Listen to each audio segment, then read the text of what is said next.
నమస్తే. Welcome to Leo health.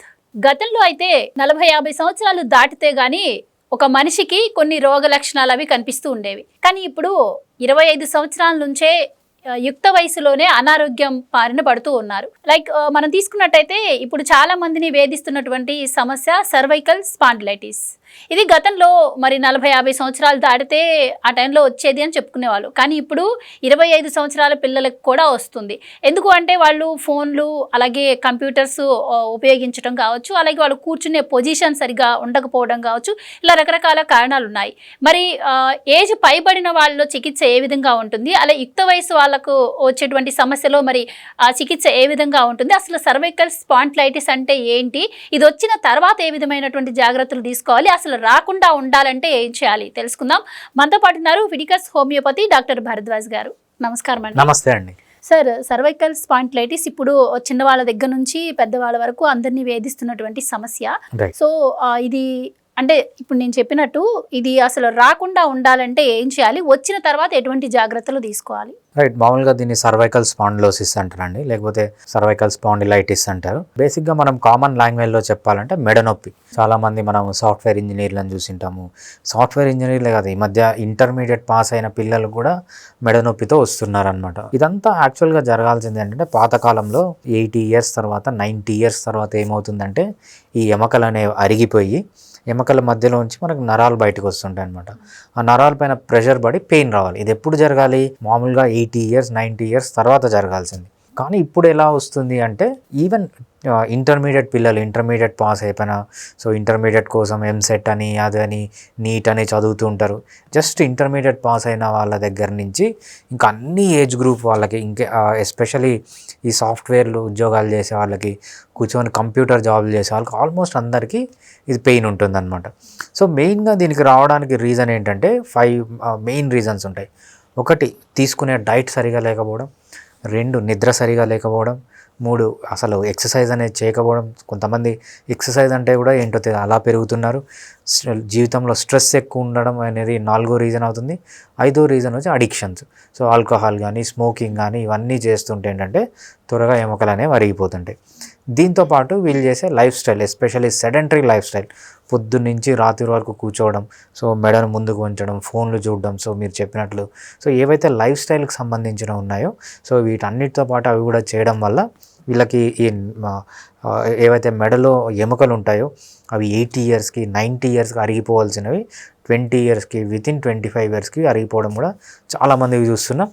ఇంకా software జాబులు చేసే 30-35 ఇయర్స్ 40 ఇయర్స్ వాళ్ళకి ఆల్మోస్ట్ అందరికీ ఈ పెయిన్ అనేది ఉంటుందన్నమాట. అయితే చాలామంది మెడనొప్పికి సర్వైకల్ స్పాండిలైటిస్కి డిఫరెన్స్ తెలియదండి. అంటే నార్మల్ మెడనొప్పి ఏ విధంగా ఉంటుంది, సర్వైకల్ స్పాండిలైటిస్ అంటే దాని పెయిన్ ఏ విధంగా ఉంటుంది? సో మీరు చెప్పినట్లు సర్వైకల్ మెడనొప్పి అంటే అదొక సిమ్టమ్. అంటే ఫర్ ఎగ్జాంపుల్ మీరు ఎండలో తిరిగితే హెడేక్ రావచ్చు, రైట్? పెద్ద పెద్ద బ్రెయిన్ ట్యూమర్లో హెడేక్ రావచ్చు. సో ఈ హెడేక్ అనేది ఒక సిమ్టమ్, లోపల డిసీజ్ అనేది ఏమన్నా ఉండొచ్చు. అదేవిధంగా ఈ మెడనొప్పి అనేది ఒక సిమ్టమ్ అంతే. నెక్లో పెయిన్ ఉండడం, ఆ నెక్లో పెయిన్ ఉండడానికి చాలా రీజన్స్ ఉంటాయి. దాంట్లో మెయిన్ రీజన్ వచ్చి సర్వైకల్ స్పాండిలోసిస్. సర్వైకల్ స్పాండిలోసిస్ అంటే ఏంటంటే మనకు వెన్నపూస అంటాం కదా, వెన్నెముక అంటాం, వెన్నపూస అంటాం. అదేంటంటే డిఫరెంట్ వర్టిబ్రాతో, అంటే చిన్న చిన్న బోన్స్ అన్నీ కలిసి మనకు వర్టిబ్రా ఫామ్ అవుతుంది అనమాట. ఎప్పుడైతే ఈ బోన్స్ అరిగిపోతాయో, ఎస్పెషల్లీ 2 బోన్స్ మధ్యలో మనకు ఇంటర్వర్టిబ్రల్ డిస్క్ అని ఉంటుంది అనమాట, అది కార్టిలేజ్. ఎప్పుడైతే ఆ డిస్క్ దెబ్బతింటుందో 2 వర్టిబ్రా మధ్యలో మనకు చిన్న హోల్స్ ఉంటాయి అనమాట. ఆ హోల్స్ నుంచి నరాలు బయటకు వస్తుంటాయి. ఇంటర్వర్టిబ్రల్ ఫొరామెన్ అంటాం అనమాట, అక్కడి నుంచి వస్తుంటాయి. వర్టిబ్రల్ కెనాల్లో మనకు వెన్నుపూస అంటాం కదా, వెన్నుపూస రన్ అవుతుంటుంది. ఆ వెన్నుపూస నుంచి నరాలు బయటకు వస్తుంటాయి. సో ఎప్పుడైతే ఈ నరాల పైన ప్రెషర్ పడి ఆ నర్వ్ అనేది కంప్రెస్ అవుతుందో, కంప్రెస్ అయినప్పుడు పెయిన్ వస్తుంది అనమాట, పెయిన్ ట్రిగ్గర్ చేస్తుంది. దాన్నే మనము సర్వైకల్ స్పాండిలోసిస్ అంటాం.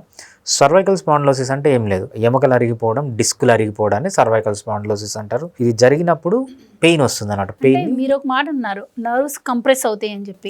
నర్వ్ కంప్రెస్ అయ్యింది అంటే అది సర్వైకల్ స్పాండిలైటిస్ అనుకోవచ్చా? లేదు అంటే కొంతమందికి ఆ నర్వ్ కంప్రెస్ అయ్యి కొన్నాళ్ళకి అది రిలీజ్ అయ్యి నార్మల్ అయిపోతారు, అది సర్వైకల్ స్పాండిలైటిస్ కిందకి ఎలా వస్తుంది?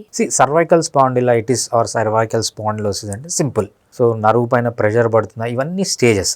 సర్వైకల్ స్పాండిలైటిస్ అంటే ఏంటంటే ఏవైతే ఈ వెన్నుపూసలో ఉన్న ఎముకలు ఉన్నాయో ఆ ఎముకలు అరిగిపోవడాన్ని సర్వైకల్ స్పాండిలోసిస్ అంటాం అనమాట, ఆర్ సర్వైకల్ స్పాండిలైటిస్ అంటాం అనమాట.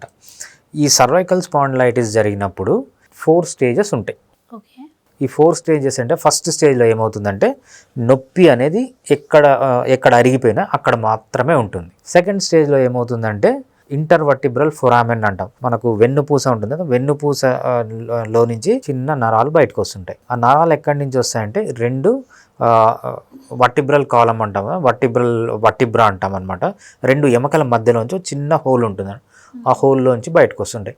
ఎప్పుడైతే ఇవి అరిగిపోయి ఆ హోల్ మూసుకొని పోతుందో అప్పుడు ఏమవుతుందంటే ఆ నరాల పైన కంప్రెషన్ జరుగుతుంది అనమాట. కంప్రెషన్ జరిగినప్పుడు అది సెకండ్ స్టేజ్ అంటాం అనమాట. ఓకే.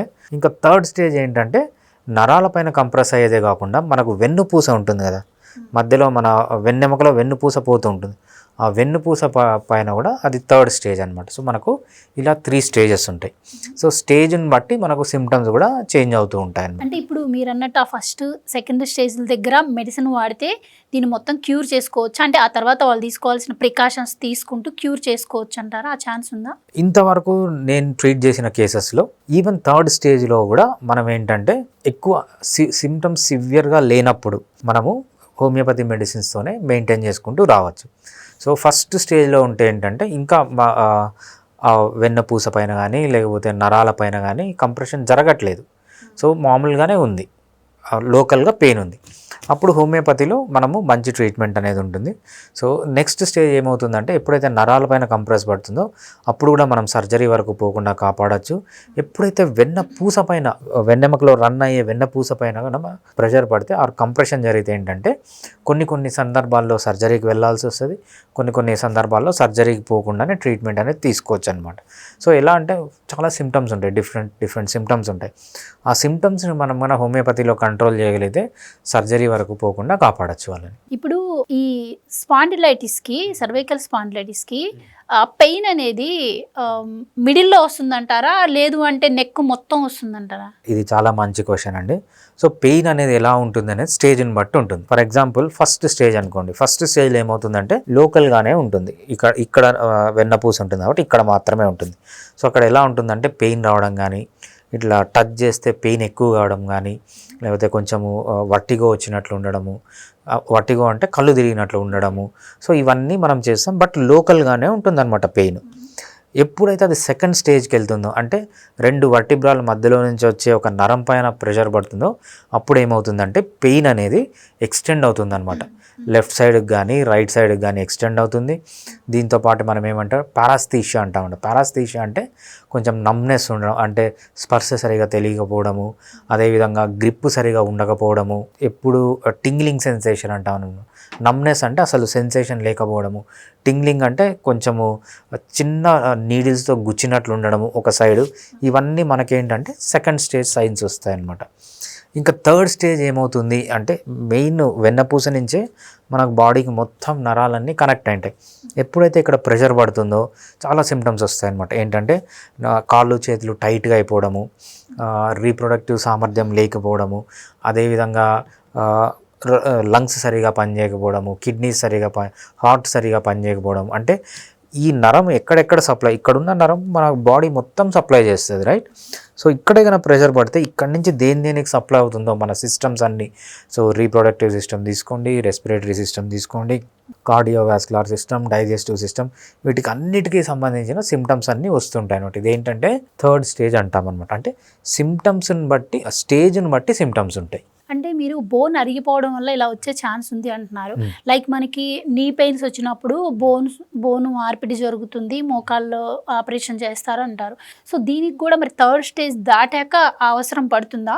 అంటే నీ పెయిన్ ఆపరేషన్ లాగా ఇది కూడా బోన్ చేంజ్ చేయడం, అసలు ఆపరేషన్ ప్రాసెస్ ఎలా ఉంటుంది? మామూలుగా ఈ సర్వైకల్ స్పాండిలోసిస్కి ఈ మోకాల నొప్పి మనము ఆర్థరైటిస్ అంటాం అనమాట. ఇవన్నీ రీజన్ ఒకటే.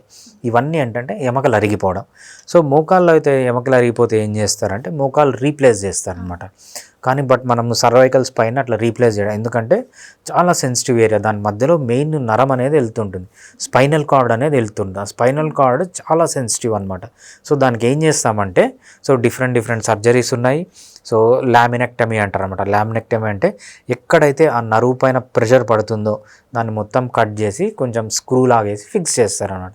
అప్పుడు ఏంటంటే దానిపైన ప్రెషర్ పడకుండా ఉంటుంది. అట్లా స్టేజ్ని బట్టి, సో ఆ పేషెంట్ వెళ్ళిన హాస్పిటల్ని బట్టి డిఫరెంట్ సర్జరీస్ ఉన్నాయి. మామూలుగా కామన్గా చేసేది ఏంటంటే లామినెక్టమీ అంటాం అనమాట. లామినెక్టమీ అంటే ఏదైతే డిస్క్ స్పైనల్ కార్డ్ పైన ఇట్లా ప్రెషర్ పెడుతుందో దాన్ని కట్ చేసి స్క్రూస్ వేసి పెట్టేస్తారు అనమాట. అంటే కదలకుండా ఉంటే ఏమవుతుందంటే దానిపైన ప్రెషర్ పడకుండా, ఏదైతే స్పైనల్ కార్డ్ పైన ప్రెషర్ పడకుండా కొన్ని రోజులకి మళ్ళీ సిమ్టమ్స్ అన్నీ నార్మల్ అవ్వడం స్టార్ట్ అవుతాయి. ఇప్పుడు మీరు హోమియోపతిలో అంటే సెకండ్ స్టేజ్ వరకు మీరు క్యూర్ చేయగలము అని చెప్పారు. అంటే థర్డ్ స్టేజ్లో దాటిన తర్వాత క్యూర్ చేసే అవకాశం హోమియోపతిలో ఉంటుందా? లేదు అంటే ఆపరేషన్ చేయాలి అంటే చేస్తారా? మీ అవైలబిలిటీ ఉందా మీ దగ్గర? సో మెయిన్గా ఫస్ట్ స్టేజ్ ఎప్పుడైతే నరువు పైన ప్రెషర్ పడలేదో హోమియోపతిలో మంచిగా తగ్గిపోతుంది. సెకండ్ స్టేజ్ ఈవెన్ నరువు పైన ప్రెషర్ పడినప్పుడు కూడా తగ్గిపోతుంది. బట్ థర్డ్ స్టేజ్కి వెళ్ళినప్పుడు ఏమవుతుందంటే మెయిన్ వెన్నపూస పైనే పడుతుంది కాబట్టి అక్కడ 50-50 ఛాన్స్ అనేది ఉంటుంది అన్నమాట. అప్పుడు హోమియోపతిలో ఏం చేస్తామంటే మెడిసిన్స్ ఇస్తాం. ఆ మెడిసిన్స్తో సిమ్టమ్స్ అన్నీ బాగా కంట్రోల్ అయ్యాయనుకోండి, పేషెంట్ సర్జరీకి వెళ్ళాల్సిన అవసరం లేదు. సో మనం హోమియోపతి ట్రీట్మెంట్ చేసినా కూడా సిమ్టమ్స్ పెరుగుతున్నాయంటే ఆ కేసులో సర్జరీకి వెళ్ళాల్సి వస్తుంది. బట్ ఇది చాలా రేర్ అనమాట. నాకు వచ్చిన ఆల్మోస్ట్ మేబీ ఒక 100 కేసెస్ వస్తే 100 కేసెస్లో ఆల్మోస్ట్ 80 కేసెస్ మనం సర్జరీ వరకు పోకుండా కాపాడాలి. జస్ట్ 20% ఆఫ్ ది కేసెస్ మాత్రం సర్జరీకి వెళ్ళాల్సి వస్తుంది. చాలామంది హోమియోపతికి ఎప్పుడు వస్తారు అంటే మొత్తం తిరుగుతారు, వాళ్ళ వెన్నపూస అంతా అరిగిపోయి థర్డ్ స్టేజ్లోకి వెళ్ళి ఇంకా డాక్టర్ దగ్గరికి పోయినప్పుడు ఏమంటారంటే మేము ఇంకా సర్జరీ చేయాల్సిందే అంటారు. ఆ స్టేజ్లో వస్తారనమాట. ఆ స్టేజ్లో వచ్చిన వాళ్ళకి మనం 100 మందికి ఒక 80 మందికి సర్జరీ వరకు పోకుండా, లేకపోతే సర్జరీని పోస్ట్పోన్ చేయడం కానీ, కొంచెం బోన్ని రీజనరేట్ చేయడం కానీ, ఆ నరాల డ్యామేజ్ తగ్గేయడం కానీ కొంతవరకు చేయగలం. బట్ 100లో ఒక 20% మంది సర్జరీకి వెళ్ళాల్సి వస్తుంది అనమాట. అండ్ ఇంకోటి, మనం సాధారణమైనటువంటి మెడిసిన్ తీసుకుంటే అది వెంటనే రిలీఫ్ ఇస్తుంది. కానీ మరి హోమియోపతిలో అంటే ఏ స్టేజ్లో వస్తే ఎలాంటి మెడిసిన్ ఇస్తారు మీరు? అంటే మరి ఇది ఎక్కువ మనం వింటూ ఉంటాం, హోమియోపతి మనకి రిజల్ట్ రావాలంటే లాంగ్ మెడిసిన్ తీసుకోవాలి అని చెప్పి. సో దీనికి అంటే ఎంత టైం పట్టే అవకాశం ఉంది క్యూర్ అవ్వాలి అంటే? రైట్, ఇది చాలా మంచి క్వశ్చన్ అండి. హోమియోపతి స్లోగా పనిచేస్తుంది అనేది జస్ట్ అపోహ, లేకపోతే వేరే వాళ్ళందరూ కలిసి సృష్టించిన పదం తప్పితే హోమియోపతి చాలా క్విక్గా పనిచేస్తుంది. నా దగ్గరే లాస్ట్ మంత్ ఒక పేషెంట్ వచ్చారు, ఈ సర్వైకల్ స్పాండిలోసిస్ వల్ల పడడం వల్ల ఆయనకి 2 months తర్వాత సర్జరీ పోస్ట్ చేసేసారు. నెక్స్ట్ మంత్ సర్జరీ పోస్ట్ చేద్దామని చెప్పారు. ఈయన ఏం చెప్పాడంటే నా దగ్గరకు వచ్చారు, సార్ మీరు ఏదన్నా హెల్ప్ చేయగలరా? ఆయనకు ఆల్రెడీ సివియర్ డ్యామేజ్ ఉంది, స్పైనల్ కార్డ్ పైన ప్రెషర్ పడుతుంది. నేనేం చెప్పానంటే ఆయనకి ట్రై చేయండి, మీకు మంచి రిలీఫ్ వస్తే సర్జరీ పోస్ట్పోన్ చేసుకోండి, లేదంటే సర్జరీకి వెళ్ళిపోండి. Within 1 or 2 days full relief వచ్చింది ఆయనకి. లాస్ట్ 6 months నుంచి ట్రీట్మెంట్ తీసుకుంటున్నాడు నా దగ్గర. సర్జరీకి వెళ్ళలేదు, రెగ్యులర్ ట్రీట్మెంట్ తీసుకుంటున్నాడు, నొప్పులన్నీ తగ్గాయి, హ్యాపీగా ఉన్నాడు అనమాట. సో హోమియోపతి స్లోగా పనిచేస్తుంది అనేది అది పెద్ద అపోహ అది. సో అందరూ కలిసి సృష్టించింది తప్పితే దాంట్లో ఎటువంటి నిజం లేదు. హోమియోపతి చాలా క్విక్గా పనిచేస్తుంది, ఇమ్మీడియట్గా క్యూర్ చేయాల్సిన డిసీజెస్లో. అండ్ లైక్ సర్జరీ చేయాల్సిన సిచ్యువేషన్ వచ్చిందనుకోండి, ఇప్పుడు సర్జరీ ఎలా ఉంటుందంటారు? అంటే ఓపెన్ సర్జరీ ఉంటుందా, లేదు అంటే స్టిచెస్ లేకుండా కూడా ఈ మధ్య సర్జరీస్ చేస్తూ ఉన్నారు. సో సర్వైకల్ స్పాండిలైటిస్కి చేసే సర్జరీ ఏ విధంగా ఉంటుందండి? డిఫరెంట్ ఉంటుందండి. సో మనకు ఆ బోన్ అనేది ఎంత డ్యామేజ్ అయింది, ఎక్కడి వరకు డ్యామేజ్ అయింది, సో మనకు ఇంటర్వర్టిబ్రల్ డిస్క్ అంటాం అనమాట, ఆ డిస్క్ అనేది ఎంతవరకు డ్యామేజ్ అయింది, సో ఇక్కడ సో మంచి పెద్ద సెంటర్స్లోకి వెళ్తే వాళ్ళు రోబోటిక్ సర్జరీస్ అవి ఇవి చేస్తున్నారు. లేకపోతే మామూలుగా ఓపెన్, ఒక్కొక్కసారి ఏమవుతుందంటే వాళ్ళకి సివియర్ డ్యామేజ్ అయింది అనుకోండి, అది ఓపెన్ చేసి పెద్ద ప్లేట్ లాంటిది, స్క్రూ లాంటిది వేయాల్సి ఉంటుంది. సో అది స్టేజ్ని బట్టి డిఫరెంట్గా ఉంటుంది అది. అండ్ ఇంకోటి, దీన్ని కానీ నెగ్లెక్ట్ చేస్తే ఇది మీరు అన్నట్టు వెన్నుపూస పైన కూడా ఎఫెక్ట్ చూపించే అవకాశం ఉంటుందా? అండి, సో ఫస్ట్ మనకు లోకల్గానే ఉంటుంది. దాన్ని నెగ్లెక్ట్ చేశారంటే ఏంటంటే ఆ వెన్నపూస నుంచి వచ్చే నరువు పైన ప్రెషర్ పడుతుంది, కంప్రెషన్ పడుతుంది. దాన్ని రాడికులోపతి అంటాం అనమాట, సెకండ్ స్టేజ్ అంటాం. అక్కడ కూడా నెగ్లెక్ట్ చేస్తే ఏమవుతుందంటే పట్టించుకోకుండా డైరెక్ట్గా స్పైనల్ కార్డ్ పైనే పడుతుంది అనమాట. అది థర్డ్ స్టేజ్ అంటాం అనమాట.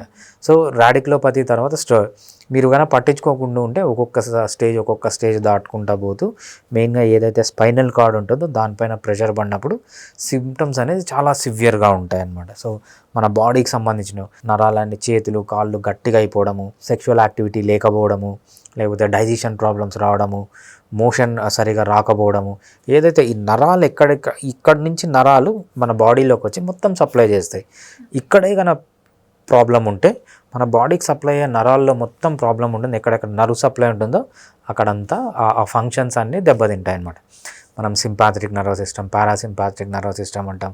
సో ఈ రెండు నర్వస్ సిస్టాలు మన ఇన్వాలంటరీ మజిల్స్ లేకపోతే వాలంటరీ మజిల్స్కి సప్లై చేస్తుంటాయి, సింపాథెటిక్, పారాసింపాథెటిక్. సో ఇవన్నీ బాగా మన ఫంక్షన్ దెబ్బతింటుంది, మన నడిచేది దెబ్బతింటుంది, సో గ్రిప్ దెబ్బతింటుంది, ఏవైతే మస్కులోస్కెలిటల్ ప్రాబ్లమ్స్ ఉంటాయి అవన్నీ స్టార్ట్ అవుతాయి అన్నమాట.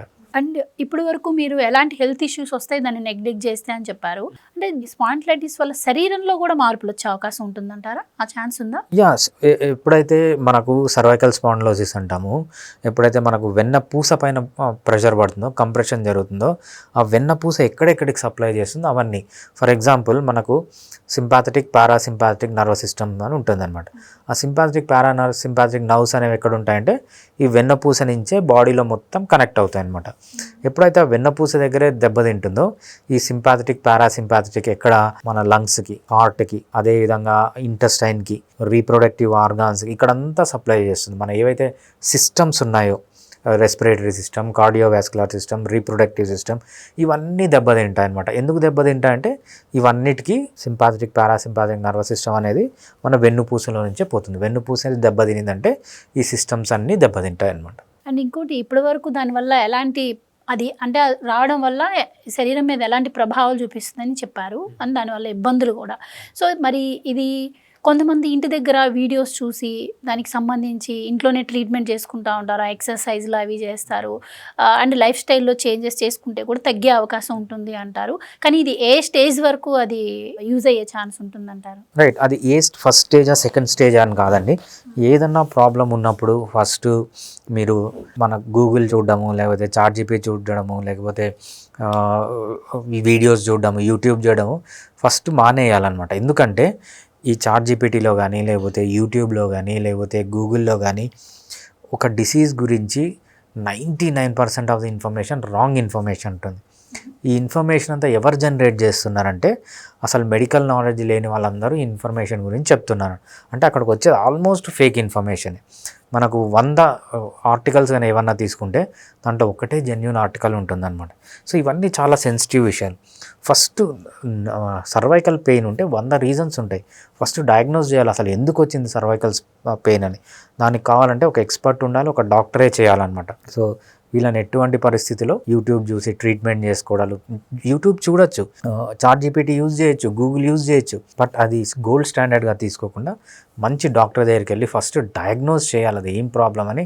దానికి తగ్గట్టుగా ఎక్స్పర్ట్ ట్రీట్మెంట్ తీసుకుంటేనే వాళ్ళకి మంచి జరుగుతుంది.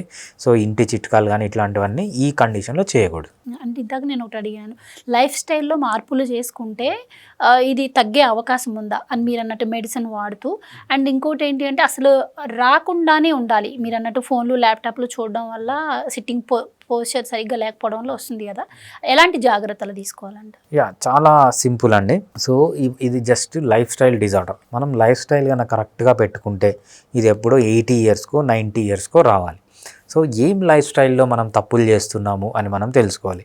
ఫస్ట్ మనం లైఫ్ స్టైల్లో చేసే తప్పులు 5 ఉంటాయన్నమాట. ఒకటి డైట్లో ఏంటంటే ఎక్కువ కార్బోహైడ్రేట్ తీసుకోవడం. కార్బోహైడ్రేట్ అంటే షుగర్, జాగిరి, బెల్లము, హనీ, ఇది ఎక్కువగా ఇవి తీసుకోవడం.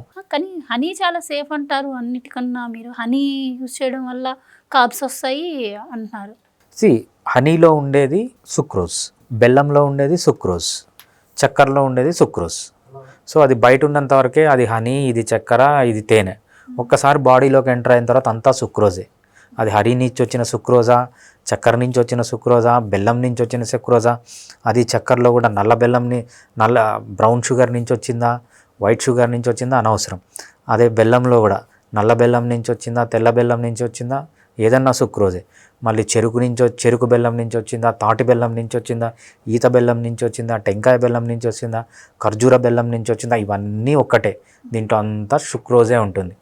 సుక్రోజ్ బయట ఉండేంత వరకే డిఫరెన్స్. మన బాడీలోకి వెళ్ళిన తర్వాత మన బాడీ సుక్రోజ్ అంటే సుక్రోజ్ అంతే, ఏం డిఫరెన్స్ లేదు. అండ్ ఫైనల్గా అండి, ఇప్పుడు సాధారణ మెడిసిన్కి అలాగే హోమియోపతి మెడిసిన్కి ఈ సర్వైకల్ స్పాండిలైటిస్ క్యూర్ అవ్వడానికి ఉన్న డిఫరెన్స్ ఏంటంటే మీరేం చెప్తారు? అంటే మీ దగ్గరికే క్లయింట్స్ ఎందుకు రావాలి అంటే? చాలా సింపుల్ అండి. మనం ఎప్పుడైతే అలోపతి డాక్టర్ దగ్గరికి వెళ్తామో, లేకపోతే ఒక ఆర్థోపెడిషియన్ దగ్గరికి వెళ్తామో, ఒక న్యూరాలజిస్ట్ దగ్గరికి వెళ్తామో, లేకపోతే ఒక కార్పొరేట్ హాస్పిటల్ కానీ, ఇవన్నిటిని వెస్ట్రన్ ట్రీట్మెంట్ అంటారు, ఇంగ్లీష్ మెడిసిన్ అంటారు. సో డిఫరెంట్ నేమ్స్ ఉన్నాయన్నమాట. దీనికి హోమియోపతికి డిఫరెన్స్ ఏంటంటే, వెస్ట్రన్ మెడిసిన్లో వాళ్ళకి ఏదైతే సర్వైకల్ పెయిన్ వస్తుందో పెయిన్ మాత్రం తగ్గిస్తుంది, పెయిన్ కిల్లర్స్ మాత్రం ఇస్తారు అంతే. బట్ హోమియోపతిలో అలా కాదు. పెయిన్ని తగ్గించడంతో పాటు మన దగ్గర కొన్ని మెడిసిన్స్ ఉన్నాయి. ఆ బోన్స్ అనేవి స్ట్రాంగ్ చేయొచ్చు. కొంతవరకు ఏదైతే కార్టిలేజ్ డీజనరేట్ అయిందో దాన్ని రీజనరేట్ చేయొచ్చు. కొంతవరకు ఏదైతే మనకు డిస్కులు అని చెప్పి ఆ డిస్కులు కూడా రీజనరేట్ చేసే ఛాన్స్ ఉంటుంది. ఇక్కడ ఏంటంటే యంగ్ పేషెంట్ అన్నీ ఏం పెద్ద ప్రాబ్లమ్స్ లేవంటే ఫస్ట్ స్టేజ్లో క్యూర్ కూడా చేయొచ్చు. మనం హోమియోపతిలో ఏం చేస్తామంటే పెయిన్ తగ్గించడమే కాకుండా ఆ డ్యామేజ్ని రివర్స్ చేసే మెడిసిన్స్ హోమియోపతిలో ఉన్నాయి. అది వాళ్ళకి లేదు, డ్యామేజ్ జరుగుతూనే ఉంటుంది. డ్యామేజ్ జరిగినా కూడా పెయిన్ని స్టాప్ చేసి మీకు పెయిన్ తగ్గిస్తారనమాట. ఫర్ ఎగ్జాంపుల్, మీకు సర్వైకల్ నాకు లాస్ట్ మంత్ ఒక కేసు వచ్చిందనమాట. ఒక అమ్మాయి ఒక మంచి సాఫ్ట్వేర్ నోవాటిస్ అనే సాఫ్ట్వేర్ క్లినికల్ రీసెర్చ్ కంపెనీలో పనిచేస్తుంది. సో ఆమె ఫార్మసిస్ట్. ఆమెకి ఎక్సర్సైజు ఇవన్నీ అంటే ఇంట్రెస్ట్ అనమాట. సో ఆమె ఏం చేస్తుందంటే ఎక్సర్సైజ్ చేయడానికి పెయిన్ వస్తే పెయిన్ కిల్లర్ వాడడం, ఎక్సర్సైజ్ చేయడం, పెయిన్ కిల్లర్ వాడడం, ఎక్సర్సైజ్ చేయడం. సో మనకు దేవుడు పెయిన్ ఎందుకు ఇచ్చినాడు అంటే, మనకు నేచర్ పెయిన్ ఎందుకు ఇచ్చింది? అరే నీకు దెబ్బ తగిలినప్పుడు ఆ దెబ్బ పైన నువ్వు ఇంకా ఎక్సర్సైజ్ చేస్తే అది ఇంకా డ్యామేజ్ అవుతుంది, అందుకు నీకు పెయిన్ ఇస్తున్నా. సో పెయిన్ ఉన్నప్పుడు నువ్వు ఎక్సర్సైజ్ తగ్గిస్తావు పెయిన్ తగ్గేంత వరకు అని మనకు నేచర్ పెయిన్ ఇచ్చింది. వీళ్ళు ఏం చేస్తున్నారు? పెయిన్ కిల్లర్లు వేసుకొని ఎక్సర్సైజ్ చేస్తున్నారు. ఎప్పుడైతే ఎక్సర్సైజ్ చేస్తారో ఆ డ్యామేజ్ అనేది ఇంకా ఎక్కువ జరుగుతుంది. లాస్ట్కి ఏ స్టేజ్కి వచ్చిందంటే ఇంకా సివియర్ స్టేజ్, పెయిన్ కిల్లర్స్ కూడా పనిచేయని స్టేజ్కి వచ్చిందనమాట. దీన్ని బట్టి ఏమర్థమవుతుందంటే మనకు, సో అది మెయిన్గా రీజనరేట్ చేసే కెపాసిటీ అనేది హోమియోపతి మెడిసిన్స్కి ఉంటుంది, వేరే సిస్టమ్ ఆఫ్ మెడిసిన్స్కి ఉండదు. అండ్ ఫైనల్గా ఇప్పుడు నర్వ్స్కి సంబంధించి ఏ ప్రాబ్లం ఉన్నా కూడా ఇప్పుడు బాగా ఎక్కువగా డాక్టర్లు సజెస్ట్ చేస్తున్నది, అలాగే అందరూ కూడా వెళ్తున్నది ఫిజియోథెరపీ. అంటే ఈ సర్వైకల్ స్పాండిలైటిస్కి ఫిజియోథెరపీ ఎంతవరకు పనిచేస్తుంది అంటారు? డెఫినెట్గా అండి, ఫిజియోథెరపీ కూడా చాలా బాగా పనిచేస్తుంది. ఫిజియోథెరపీలో ఏంటంటే అక్కడ మజిల్ స్ట్రెంథనింగ్, మనం ఎక్సర్సైజ్ చేయడమే మానేసామన్నమాట. సో అక్కడ డీకంప్రెస్ చేయడము, అంటే కంప్రెస్ అయిన దాన్ని కొంతవరకు, అదేవిధంగా మజిల్స్కి స్ట్రెంగ్త్ని ఇవ్వడము, మజిల్స్లో మొబిలిటీ తేవడము, ఇవన్నీ డెఫినెట్గా యూజ్ అవుతాయి. గుర్తుపెట్టుకోవాల్సింది ఏంటంటే ఫిజియోథెరపీలో కూడా మంచి క్వాలిఫైడ్ పీపుల్ దగ్గరికి వెళ్ళి ఫిజియోథెరపీ చేయించుకోవాల్సింది తప్పితే, సో మీరు ఒక యూట్యూబ్ చూసి, లేకపోతే ఒక గూగుల్లో చూసి, లేకపోతే ఒక చాట్‌జీపీటీలో చూసి చేయకూడదు. ఎందుకంటే అక్కడ చాలా ప్రోస్ అండ్ కాన్స్ ఉంటాయి, అవన్నీ మనము డిస్కస్ చేయలేము. బట్ డెఫినెట్గా ఒక మంచి ప్రొఫెషనల్ ఫిజియోథెరపిస్ట్ దగ్గరికి వెళ్ళి చేయించుకోవడం వల్ల చాలా యూజ్ ఉంటుంది. Thank you so much. Thanks అండి.